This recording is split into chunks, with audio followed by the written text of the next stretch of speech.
It's been a bad day. Please don't take a picture. After a 4-year hiatus, REM are back with new studio album Accelerate, which is out now. The 90s supergroup treated fans to some new tracks and old favourites in London's Apple Store recently, and they're returning to our shores for a proper tour this summer.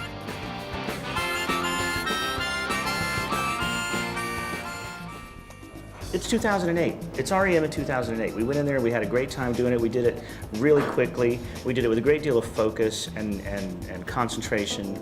And we went in there knowing what we wanted, knowing how we wanted to get it, and we did it. And it feels very good, and the result was pretty much what we were looking for. I think there's a particular urgency to the times that we're living in, and I think that I hope that this record represents that urgency, in all the good and all the bad. But it feels to me like right now, and that's a good thing. You know, when Losing My Religion came out in '91, was it?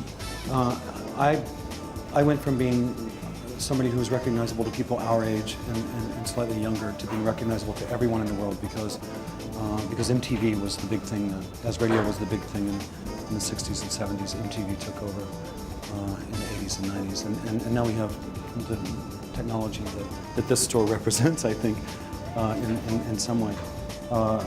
And so I think our job as a veteran band, 28 years, this being our 14th album, is to kind of allow ourselves a curiosity to engage in right now, and not to look backwards too much, not to fall back on our laurels or rest on our laurels, but instead to treat each record and each song, each performance as if it's the most important thing on earth. And as a performer, I have to say that's really the only way that you can kind of go about it.